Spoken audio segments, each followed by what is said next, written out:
You know, sometimes when you meet someone new, you never know where things will lead.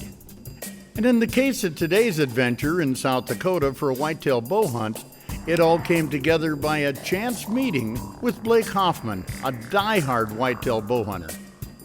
Ready to go on our South Dakota hunt. Young Blake is a man I met at ATA last year. I just really liked him. He was a hardcore fan of the show. Talked to me about great bow hunting that the guys have got out here. Would I want to come out and hunt with them?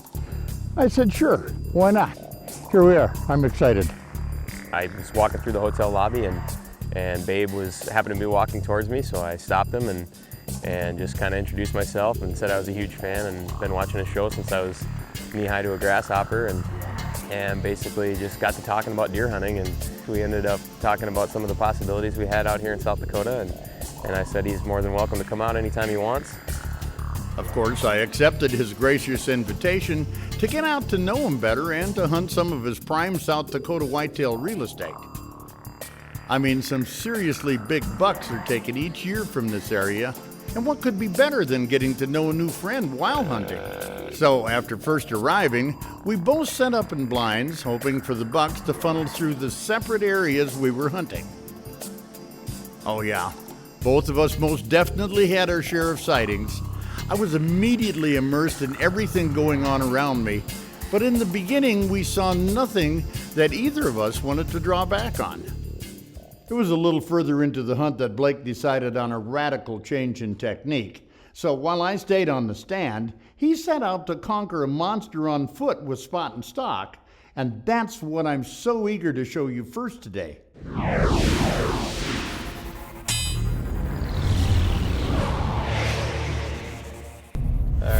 My close friend and kind of my eyes on a lot of the property around here says he's come across a nice whitetail bedded down. It's going to be a little bit difficult. We don't have a perfect game plan yet because he's actually in a spot where we got to drive by him at about 80 yards to get around to where we can start to make a stalk. So it's going to be a little bit of an interesting scenario, but we're going to give it a shot, get some eyes on him, and hopefully once we get on the back side of him where we can put a stalk on, we're going to talk about our game plan a little bit more. So going to kind of hopefully get a little bit of a look at him, but then we're going to put our game plan together and might have a chance at a stalk on him. So it should be interesting. I was going to say, we got to find a draw up along one of the hills and get up on top and look down. We found the buck and a doe bedded down off of a fairly traveled gravel road, and we knew that we had to kind of get around them and come in from a different way to take advantage of the wind. And when we got around, we saw that the terrain was just working perfect for us. So we kind of followed that terrain feature and worked along a ridge and got up within 50 yards of them very easily. And then it was just about scooching in a little bit more and getting close enough to get a shot on them, and the rest was just wild. We found some perfect terrain that leads right up to give us some eyes on them.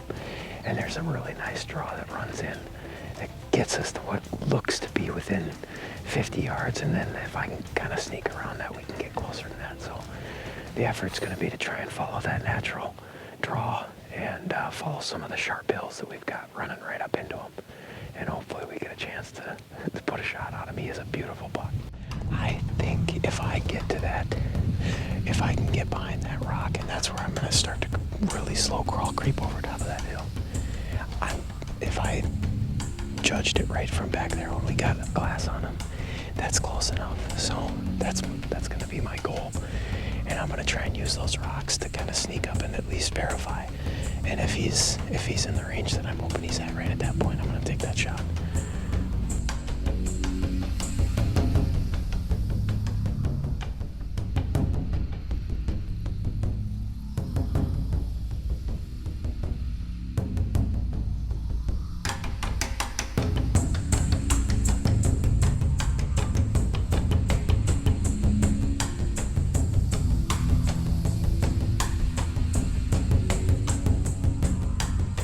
Managed to get up, stood there forever and didn't give me a shot opportunity, and I was holding back. And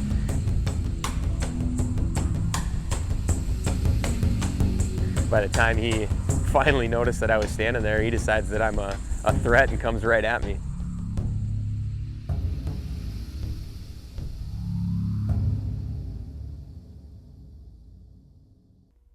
Continuing now out in South Dakota on our bow hunt with landowner and new friend Blake Hoffman, his stalking mission continues with, shall I say, a few twists and turns. Watch this, my friends. In the last part of my stalk, I left my arrows behind.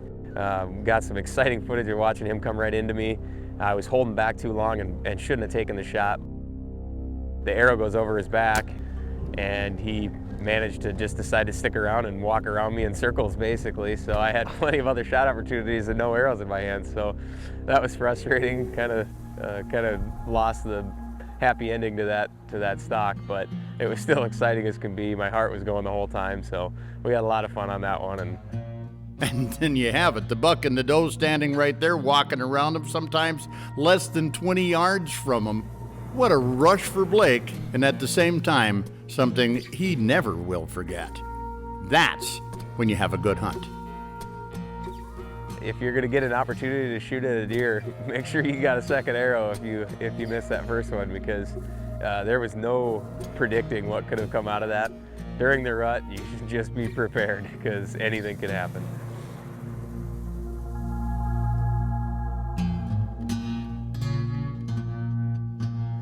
So this morning we're kind of taking a little bit different approach. When we got here, the does were kind of sitting all the way around our tree stand, so we really had no way of getting in there without spooking. So we kind of sat back and let them go out to feed, and now we're going to try and catch them when they come back into the trees after getting some chance to feed. So we'll see how that pans out.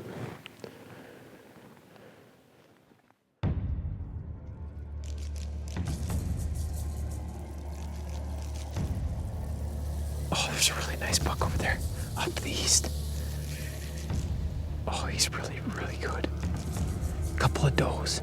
He's been chasing them. If those does come our way, that'll help, but...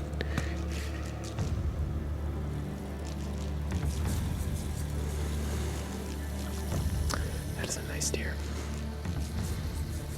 We watched him chase some does and chase some other bucks away, and I knew that if he came to the trees, we'd have a shooter. And he really just broke away from the pack, and he kind of decided to leave the does behind and come towards the trees. And I told Kevin, I said, we got him coming in, and he's coming on his own. I'm not seeing the does with him. He's just deciding to wander to the trees. So let's be ready. I think he's going to come this way. And it took a long time between when we lost sight of him getting to the trees. He's got about 500 yards of trees there to cover, and it took him a while to get there. But when I saw him, I was almost lost my composure. I said, here he is, he's coming up the trees.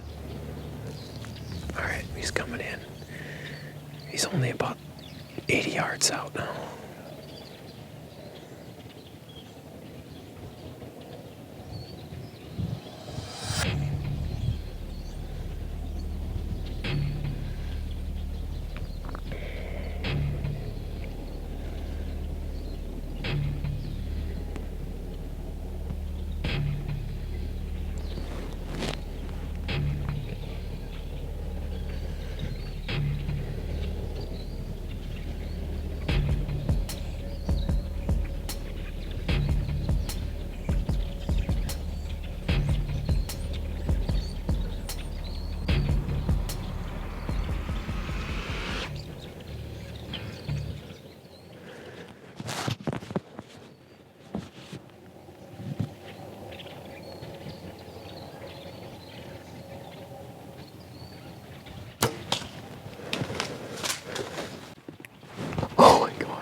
I thought those does were going to screw that up big game. They were coming in from behind him. He had been chasing them around off to the side. He just kind of let them go, and he left them, and he come in ahead of them. And I thought he kind of made us. He was staring right at us for, I bet 10 seconds, 20 seconds, I don't even know. But he just took his eyes off us, walked out, and he just gave me an absolutely perfect shot. And he is dead where he stood. Oh my God. Oh my God. You gotta be kidding me.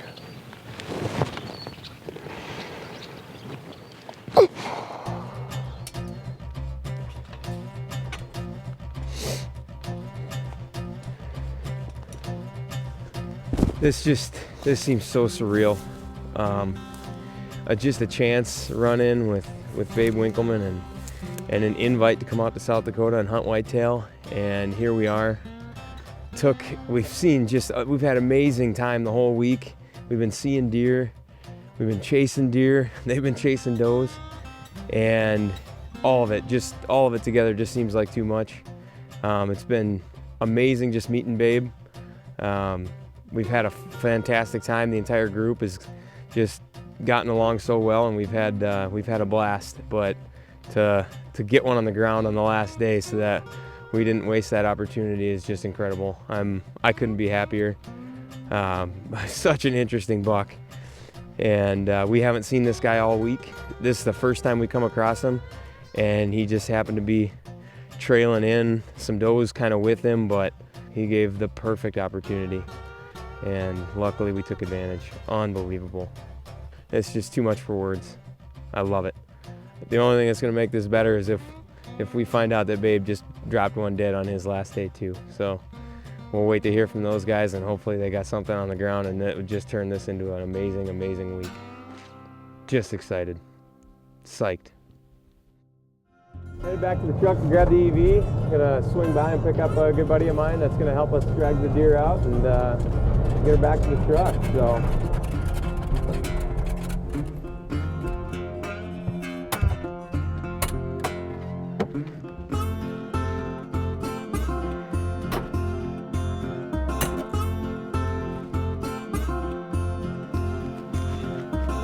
Straight inside of here.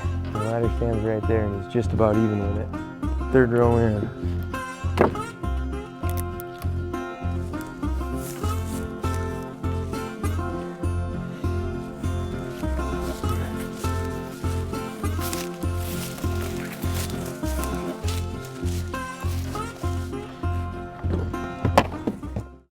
This is a block of wood. It's the biggest block of trees in this whole area that we can see.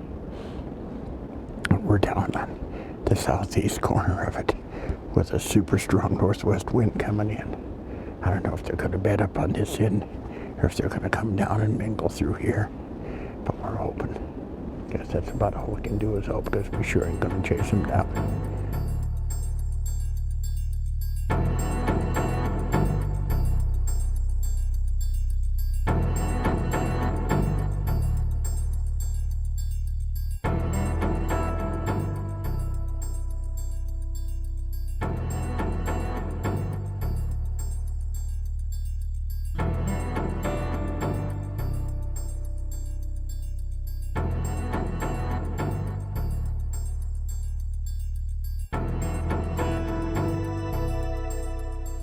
Sit after sit, I kept seeing deer, which from a ground blind or tree stand can always keep me deeply amused. There's nothing better than just having the chance to watch deer in their natural habitat and trying one's hardest to get them in close. It's all such good practice for when the one you actually want steps out and starts heading your way. Good boy. Now what we gotta find is what beat the crap out of those two. One guy's lost half his rack, the other one's limping. And they were posturing over there, and big boy working his licking branch. That was a big old deer. That was a 3.5 or 4.5-year-old buck. Even though he didn't have a lot of rack left to him, everything was broken out. One old side was broken, the other side was broken some too. But again, we're bringing them right in here. I've brought all those deer in with either grunt calls or doe blades. Most with the grunt call.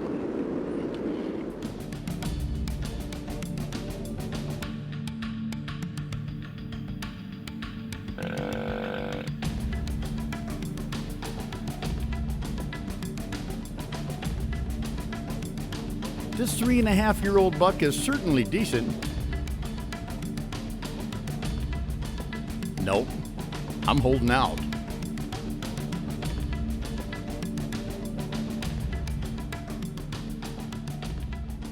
He had shot opportunity after shot opportunity on some of those bucks, but he held his composure and waited out for what he was hoping for, and we just couldn't get him to come through. So Ultimately, I had my eye on one of the two 4.5-year-old bucks that I'd gotten a look at over the course of my hunt, but never came close. Unfortunately, they weren't playing my game, because neither one of them ever presented themselves again. And those, as they say, are the breaks.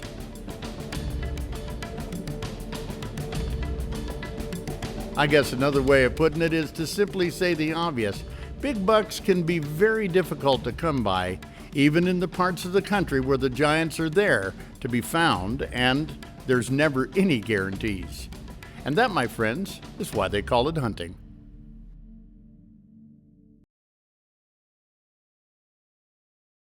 My hat's off to Blake Hoffman for inviting me out to where he hunts in South Dakota last fall. It's a very special, selfless thing when someone lets you in when they themselves are such passionate avid hunters. More than anything, though, before we go, because of the rarity and excitement of it all, let's take one last look at an encapsulated version of Blake's incredible stalk. In the last part of my stalk, I left my arrows behind. Got some exciting footage of watching him come right into me. I was holding back too long and shouldn't have taken the shot. The arrow goes over his back, and he managed to just decide to stick around and walk around me in circles, basically. So I had plenty of other shot opportunities and no arrows in my hands. It was still exciting as can be. My heart was going the whole time, so we had a lot of fun on that one. And if you're gonna get an opportunity to shoot at a deer, make sure you got a second arrow if you miss that first one, because there was no predicting what could have come out of that. During the rut, you should just be prepared, because anything could happen.